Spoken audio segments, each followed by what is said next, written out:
이 땅을 살아가는 우리 모두의 삶 가운데 보다 평탄하고 보다 순조로운 인생에 대한 소망이 있습니다. 예전에 새 기도 제목을 봤는데 올 한 해 무탈하게 해주십시오, 무고하게 해주십시오라고 적으신 기도 제목을 보면서 정말 모두의 고백이 이것이 아닐까 이런 생각했던 기억도 있습니다. 여러분, 그런 인생을 꿈꾸지요. 하지만 여러분, 인생이 그렇지 않은 것 우린 경험적으로 알고 있습니다. 이 세상을 살면서 모든 것을 다 가졌고 누렸던 것처럼 보이는 사람 중 하나가 솔로몬이 아닐까 싶습니다. 당대 다윗 왕이 엄청난 왕이었지만 다윗 땐 전쟁이 많았고요. 다윗이 모든 것을 갖추어진 토대 위에 솔로몬이 왕이 되었기 때문에 솔로몬은 그야말로 누리고 누린 왕이라고 할 수 있어요. 하지만 그의 인생의 결론을 우리가 다 알지요. 그는 전도서에서 헛되고 헛되니 모든 것이 헛되다라고 고백했습니다. 요즘 읽고 있는 잠언의 말씀도 솔로몬이 기록한 지혜의 말씀으로 알려져 있는데 그 고백들 가운데 보시면 말입니다. 삶에 대한 진지한 고민과 또 성찰이 있음을 확인하게 됩니다. 삶의 이런저런 문제들과 어려움을 겪으면서 그 가운데서 길어올린, 그 가운데 낡아 올린 지혜의 모습들을 확인하는 거죠. 그 지혜의 진실을 보면서 삶의 고민과 또 깊은 사고, 생각들 많이 있었구나 이런 생각을 해봅니다. 솔로몬의 삶에도 고민이 있었다는 거예요. 솔로몬의 삶에도 고난이 있었다는 거죠. 모든 인생에는 이런 고난, 고민, 또 고생이 있는 것들을 확인합니다. 많은 사람들이 가시 없는 인생을 꿈꿔요. 그런 기대가 있습니다. 내 삶에 가시가 좀 없으면 좋겠다 이런 생각하지요. 하지만 여러분, 가시 없는 인생은 없는 것 같습니다. 심지어 어떤 이들은 가시를 없애려고 예수를 믿는 경우도 있어요. 가시가 너무 많아서 예수를 믿으면 이 가시가 다 사라지지 않을까. 하지만 여러분, 예수를 믿어도 우리 삶 가운데 여전히 있는 가시들을 발견할 때가 있지요. 그런 맥락에서 오늘 본문 말씀을 함께 들여다보기 원하는데, 여러분, 성경에 등장하는 수많은 예수의 사람들 중에 말입니다. 하나같이 충성스럽고 신실한 종들이었어요. 지난 수요일까지 해서 예수의 12제자 함께 말씀 나누었는데 여러분, 누구 하나 빼놓을 수 없습니다. 다 신실하고 다 충성스러운 사람들이었습니다. 그런데 그 중에서도 예수님이 직접 부르신 제자가 아님에도 불구하고 이후에 부활하신 예수님을 환상 중에 경험하고 주님께 정말로 죽도록 충성했던 또 한 명의 사도, 말하자면 바울을 빼놓을 수가 없습니다. 바울이 다메섹 도상에서 예수님 경험했고 이후에 예수를 위해 살고 죽는 신실한 인생을 감당했습니다. 그의 삶 전부를 다 들여서 주님을 위해 살았던 한 사람, 바울이라고 할 수 있습니다. 그런 그의 순종과 헌신과 충성이 참으로 귀하지요. 그런 그의 모습을 보면서 그의 삶이야말로 복받아 마땅한 인생이 아닌가 생각해 봅니다. 여러분, 주님을 위해 모든 것을 다 들여서 헌신하고 충성했으니까요. 주님께 그렇게 내 삶을 드렸다면 그 삶을 주님이 책임져 주셔야 마땅하지 않을까 싶고, 그런 맥락에서 그의 삶은 형통 그 자체면 좋겠다 이런 기대를 해보는 거죠. 그런데 바울의 삶의 실상이 어떠했는가? 오늘 본문을 보시면 그의 삶에 가시가 있었다라고 말하고 있어요. 7절인데 내 육체의 가시 곧 사탄의 사자를 주셨으니 라고 말합니다. 그럼 이 가시라는 게 손에 박힌 조그만 가시 정도가 아니라는 거예요. 원어를 보면 뾰족한 막대기 이런 의미거든요. 그러니까 상당히 나를 아프게 하는 그런 것이 내 안에 있었음을 알 수 있는 부분이에요. 본문에서도 육체의 가시라고 말한 다음에 이것을 무엇이라고 다시 설명합니까? 사탄의 사자라고 말하잖아요. 사탄의 사자라고까지 말하는 것을 보면 이 가시가 결코 가벼운 문제가 아니었던 것 같습니다. 그래서 어떤 이들은 이 가시를 간질이라고 말해요. 쓰러지는 것 말입니다. 어떤 이들은 갈라디아 교회 성도들이 바울에게 눈이라도 빼어주려고 했다는 표현을 근거해서 바울에게 심각한 안질, 눈의 질병이 있었던 것이 아닌가 이런 추측을 하기도 합니다. 무엇인지 알 수 없어요. 하지만 바울에게도 참 어려운 그런 육체의 가시가 있었음을 우리가 분명히 알 수 있는 거죠. 여러분, 이게 남의 문제니까 별로 안 느끼실 수 있는데 상상해 보십시오. 말씀을 전하고 가르쳐야 되는 바울이 눈이 잘 보이지 않아요. 눈이 늘 문제가 있어서 무언가를 읽고 또 쓰고 하는데 불편함을 많이 겪었다 한다면 얼마나 그것이 불편함이었겠습니까? 혹은 간질이라고 상상해 보시면 여러분, 바울이 늘 아는 사람들, 바울을 이해해 주는 사람들과 사역했던 것이 아니잖아요. 빌립보로, 이후에 베레아로, 또 아테네로, 그 이후에 고린도로 이동하면서 말입니다. 알지 못하는 사람들 만나고 그들에게 복음을 전하는데 예수님에 대해서 막 이야기를 하다가 어느 순간 그가 픽 쓰러졌다고 상상해 보세요.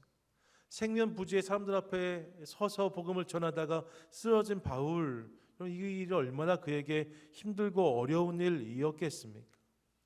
당황스럽죠. 근데 그런 문제가 그의 삶에 있었단 말입니다. 그런 맥락에서 충성스러운 사도 바울의 삶에 이런 가시가 있었다는 사실이 사실 충격입니다.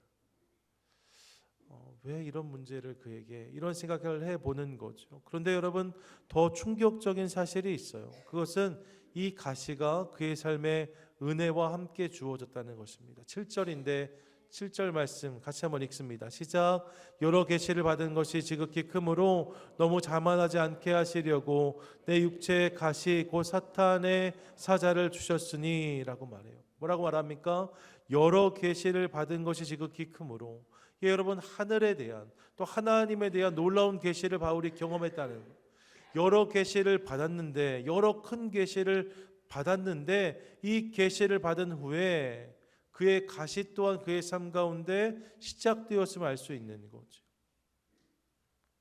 여서 여러 계시를 받은 것이 나에게 힘이 크므로, 그래 가시가 내 삶에 주어졌다는 거예요. 여러분, 은혜를 받아서 있던 가시가 사라진 것이 아니랍니다. 오히려 은혜를 받음으로 없던 가시가 생겼다라고 본문이 말하는 거예요.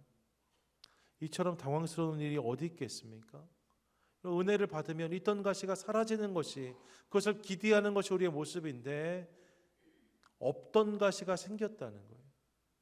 원래 바울에게 이런 문제가 없었는데, 원래 이런 고민이 없었는데 이런 문제가 그의 삶 가운데 찾아오게 되었다는 거죠.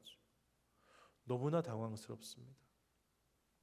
그런데 본문을 보시면 바울은 이런 상황 속에서 하나님의 섭리를 고백하며 가시의 고통을 넘어 은혜의 감격을 선포하고 있음을 봅니다. 그의 삶 가운데 분명히 가시가 있는데 그 가시로 말미암아 내가 하나님을 더 자랑한다고, 내가 하나님께 더 감사한다 고백하는 본문의 고백을 우리가 듣게 되는 거죠. 여러분, 우리 삶에도 가시가 있잖아요. 오늘 화면이 가시나무인데 여러분, 가만히 보면 가시 없는 인생이 없어요. 가만히 보면 우리의 삶 가운데 크고 작은 가시들, 연약함들, 문제와 어려움들이 있는 거죠. 바울이 어떻게 이럴 수 있었을까, 그런 생각을 해봅니다. 여러분, 바울이 어떻게 이럴 수 있었을까? 본문을 통해 우리는 그리고 바울이 경험한 은혜가 있었기 때문에 가시 가운데도 바울이 하나님에 대한 감사를 고백했음을 깨닫게 되어져요. 그래서 이 시간 우리 본문을 통해서 바울이 경험한 은혜들이 어떤 것인지를 함께 확인하면서 그 은혜를 구하고 누리는 우리 되도록 하겠습니다. 어떤 은혜를 그가 경험했는가? 가시를 통해 바울이 경험한 세 가지 은혜가 있습니다. 첫 번째 은혜가 있어요. 그것은 가시를 통해 그는 자만을 경계할 수 있었다는 거예요. 같이 한번 고백하겠습니다. 시작. 가시는 자만을 경계하게 합니다. 7절 말씀인데 한 번 더 읽습니다. 시작.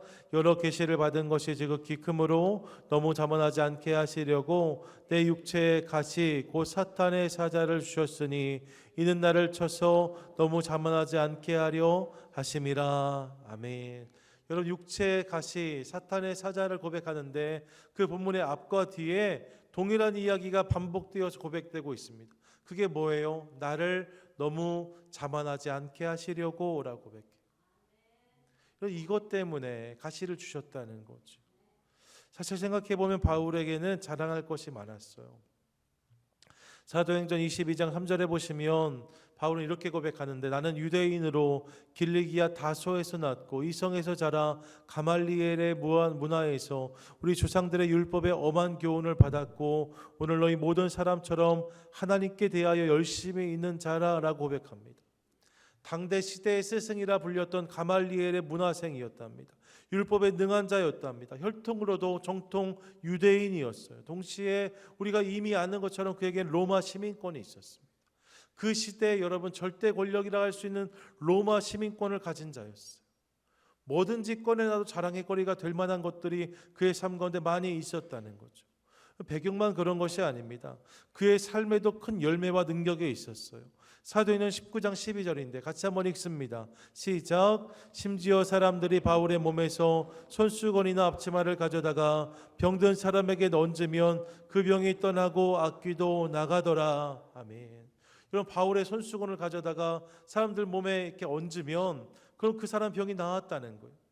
바울이 천막을 깁는 일을 했잖아요. 그 일을 할 때 앞치마를 하고 있는데 그 앞치마를 가져다가 누군가에게 덮으면 그 사람의 병이 떠나갔다는 거예요. 악귀가 떠나갔다는 거예요. 여러분 그야말로 놀라운 일 아니겠습니까? 이런 능력이 있으면 참 좋겠다 이런 생각해 봅니다. 여러분 이런 능력의 종이 있다면 여러분 많은 사람들이 그를 추앙하고 모여들지 않겠습니까? 교만해지려고 하지 않아도 교만해지기 딱 좋은 상황이에요. 많은 사람들이 저를 칭찬하고 칭송하면서 우러를 수 있는 상황입니다. 여러분 마음을 물론 지킬 수 있겠지만 순간적으로 얼마든지 흔들릴 수 있는 배경이 그에게 있었습니다. 그런데 바울의 삶과 사역을 보면 바울의 삶과 사역 가운데 그런 모습을 우리는 조금도 발견할 수가 없습니다. 내가 라고 바울은 말하지 않아요. 언제나 하나님이 라고 고백합니다. 언제나 주님만 자랑하는 인생을 살았던 그의 모습을 확인합니다. 어떻게 그럴 수 있었는가? 가시가 그 배경 중 하나였다는 거예요. 고린도전서 15장 10절 보세요. 바울이 이렇게 고백합니다. 함께 읽습니다. 시작. 그러나 내가 다 된 것은 하나님의 은혜로 된 것이니 내게 주신 그의 은혜가 헛되지 아니하여 모든 사도보다 더 많이 수고하였으나 내가 한 것이 아니요 오직 나와 함께 하신 하나님의 은혜로다. 아멘. 여러분 바울이 나 된 것까지도 내가 한 무언가가 아니에요. 그냥 내가 된 것도 하나님의 은혜다 고백하고 있습니다. 조금도 자랑하지 않아요. 어떻게 이럴 수 있었는가? 그 배경에 가시가 있었다는 거예요. 그 배경에 있었던 것들 중에 하나가 가시였다는 거죠. 그의 삶에 주어진 가시를 통해서 그는 교만을, 자만을 피할 수 있었다는 거예요. 가시가 드러날 때마다 내가 얼마나 연약한지를 깨달으면서, 가시가 드러날 때마다 내가 얼마나 부족한지를 깨달으면서 내가 아니라 하나님만 의지하고 자랑한 삶을 살아갈 수 있었다는 것이죠. 이것이 바울이 가시를 통해 경험한 은혜입니다. 아프리카에 가면 이렇게 어느 마을에 내 앞에 내가 흐른다는 이야기를 들은 적이 있어요. 그런데 마을 사람들이 그 내를 건널 때마다 그 내 가에 있는 돌 무지가 있는데 거기에서 큰 돌 하나씩 들어서 머리에 이고 지나간다는 거예요. 오늘 그 지역에 사역하게 된 선교사님이 그게 너무 이상해서 그냥 지나가면 될 것 같은데 말입니다. 굳이 돌을 지고 물을 지나가니까 불편해 보여서 사람들에게 왜 돌을 굳이 지고 지나가냐고, 이 정도 강이면 그냥 건너갈 수도 있을 것 같은데 말했더니 마을 사람들이 그렇게 말했다는 거죠. 물론 이 개울이 야트막하긴 한데 중간중간에 물살이 아주 심한 곳이 있습니다. 그래서 자칫하면 휩쓸려 갈 수 있어요. 그래서 돌을 지고 갑니다. 돌을 지고 가면 조금 힘들지만 물살에 휩쓸려 가지 않을 수 있습니다. 이렇게 말했다는 거죠. 여러분 그럴 수 있어요. 교만의 강, 자만의 강 말입니다. 이렇게 볼 때는 그냥 내가 충분히 지나갈 수 있겠다. 난 여기 휩쓸리지 않을 거다라고 말할 수 있습니다. 하지만 우리가 긴장하지 않으면, 우리가 깨어있지 않으면 여차하면 무너집니다. 여차하면 휩쓸려 갑니다. 여차하면 하나님이 아니라 내가 주인이다 말하는 모습이 있을 수 있는 거죠. 고린도전서 10장 12절 말씀을 기억합니다. 고린도전서 10장 12절 우리 함께 읽습니다. 시작. 그런즉 선줄로 생각하는 자마다 넘어질까 조심하라. 이 본문을 잘 보세요. 여러분 흔들리는 자에게 한 말이 아닙니다. 흔들리는 자마다 넘어질까 조심하라가 아니에요. 선자입니다. 흔들리지 않아요. 넘어지지 않을 것 같아요. 하지만 그 사람도 넘어질 것을 조심해야 된다라고 말씀합니다. 여러분 교만, 자만은 언제든지 우리의 삶을 쥐고 흔들 수 있습니다. 그래서 주님이 가시를 주신다는 거예요. 가시를 통해 우리는 교만과 자만을 거절할 수 있습니다. 가시를 만날 때마다 우리는 내 힘과 능력이 얼마나 연약한 것인지를 깨달을 수 있습니다. 그것을 통해서 우리가 주님을 바라보게 되는 거죠. 이것이 가시의 은혜입니다. 이를 기억하며 삶 가운데 만나는 가시가 있다면 반복되는 가시가 있을 수 있고, 여러분 삶 가운데 새롭게 찾아오는 가시들이 있을 수 있는데, 그 가시를 만날 때마다 우리의 연약함과 부족함을 기억하는 저와 여러분, 우리 모두가 되시기를 축복합니다. 아멘. 둘째로 가시를 통해 바울이 경험한 은혜는 기도할 수 있는 은혜였어요. 같이 한번 고백하겠습니다. 시작. 가시를 통해 우리를 간절히 기도하게 합니다. 가시는 우리로 간절히 기도하게 합니다. 본문 8절인데 8절 같이 한번 읽습니다. 시작. 이것이 내게서 떠나가게 하기 위하여 내가 3번 주께 간구하였더니. 여러분, 이 기도의 제목이 분명하죠. 제목이 무엇입니까? 이것이 내게서 떠나가게 하기 위하여. 주님, 이것을 제거해 주십시오 라는 제목으로 3번을 기도했답니다. 여러분, 여기서 3번의 기도는 단순히 1번, 2번, 3번 기도했다는 게 아니에요. 당시 유대인들은 간절한 소원이 있을 때에 40일을 정해서 아침마다 금식하며 작정하여 기도했다고 알려집니다. 바울이 말하는 기도는 아마도 그 기도였을 거예요. 간절한 마음으로 수십 일의 시간을 정해서 3번이나 간절히 기도한 거죠. 하나님, 제발 이 문제를 해결해 주십시오. 예, 여러분, 가시가 바울을 이 간절한 기도의 자리로 이끌었다는 거예요. 가시를 통해서 그가 기도의 자리로 나아간 거죠. 그리고 그 기도를 통해서 바울은 가시에 담아두신 하나님 뜻을 깨닫습니다.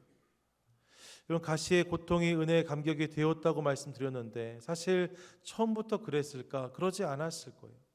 그러니까 여러분, 3번이나 기도했다고 말하는 거죠. 처음부터 그의 삶 가운데 가시가 은혜로 해석됐다면 기도할 이유가 뭐가 있겠습니까? 하나님 감사합니다, 이 가시 또한 감사합니다 말하면 끝인데, 바울이 3번이나 기도했다는 것을 보면 처음부터 이 가시가 은혜로 해석된 것은 아니었던 것 같아요. 처음에는 그에게도 왜라는 질문이 있었다는 거죠. 하나님, 왜 이렇게 나를 힘들게 하십니까? 왜 이렇게 나를 아프게 하십니까? 왜 이렇게 나를 어렵게 하십니까? 하나님, 왜 이 문제를 풀어주지 않으십니까? 바울에게도 이 왜라는 질문이 있었음을 알 수 있어요. 하지만 여러분, 그의 기도가 그렇게 왜로 끝나지 않음을 봅니다. 기도가 이어지면서 이 기도를 통해서 가시를 바라보는 그의 시선이 점점 변했음을 알 수 있어요. 그 기도를 통과하면서 바울이 그래서 결국 오늘 본문의 고백을 터쳐내는 것 아닙니까? 가시가 여전히 있지만 가시가 사라져서가 아니라 가시가 있음에도 불구하고 하나님께 감사한다는 고백이 그의 삶 가운데 배어 나오는 것을 보게 됩니다. 그런 은혜가 그의 삶 가운데 있었다는 거죠. 여러분, 가시는 우리로 하여금 기도하게 합니다. 그리고 그 기도를 통해서 우리 하나님 마음을 깨닫게 되어지고, 그 마음을 깨닫기 시작할 때 우리의 삶 가운데 새로운 은혜가 부어지게 될 줄로 믿습니다. 시편의 고백을 기억해 보세요. 시편은 단순한 시를 넘어 기도이고 찬양이라고 말하잖아요. 그리고 그 많은 기도들 중에 상당수의 내용이 탄원의 내용을 담고 있습니다.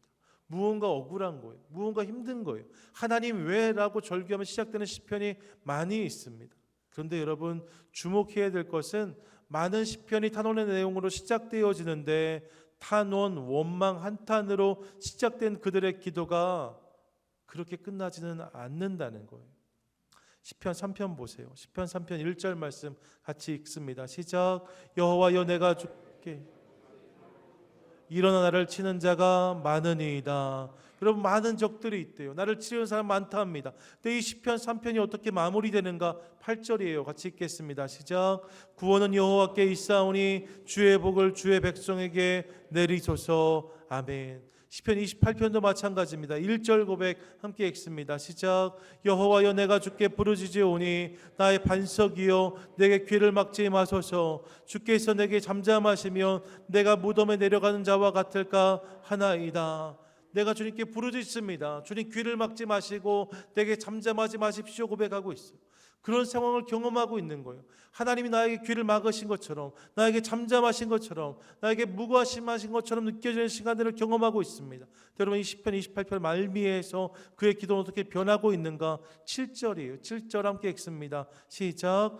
여호와 나의 힘과 나의 방패이시니 내 마음이 그를 의지하여 도움을 얻었도다. 그러므로 내 마음이 크게 기뻐하며 내 노래로 그를 찬송하리로다. 아멘. 시편 94편 1절이에요. 같이 읽습니다. 시작. 여호와여 복수하신 하나님이여 복수하시는 하나님이여 빛을 비추어 주소서.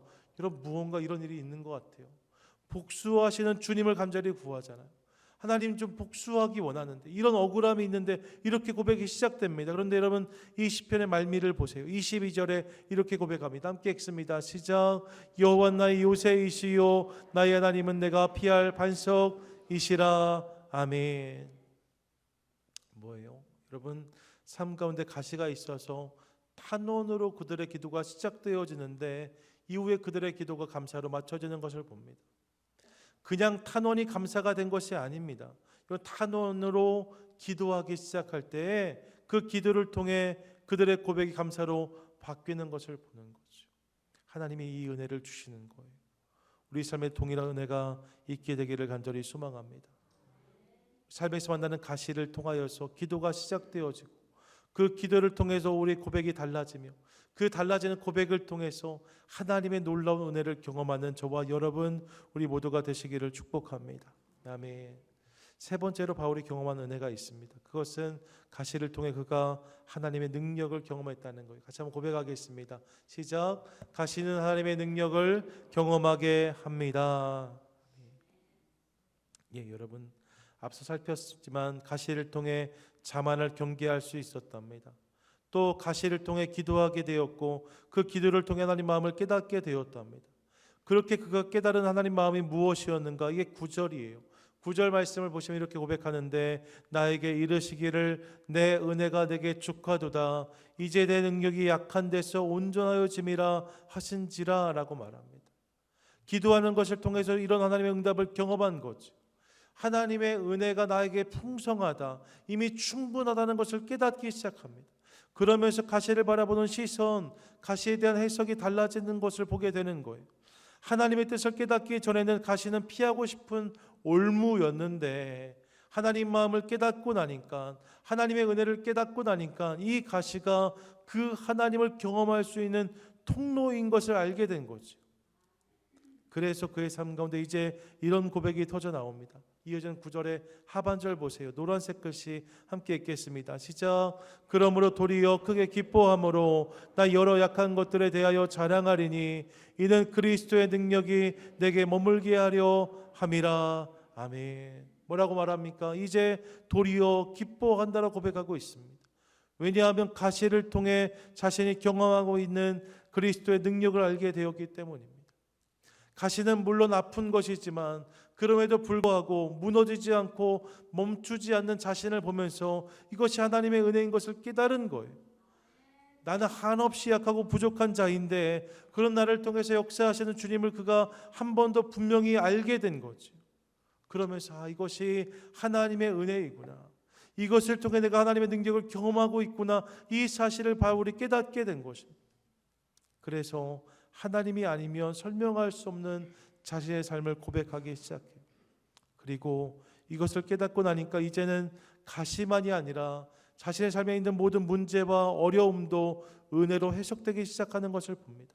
이어진 10절 보세요. 10절에 이렇게 말하는데 그러므로 내가 그리스도를 위하여 약한 것들과 능욕과 궁핍과 박해와 곤고를 기뻐하노니 라고 말해요.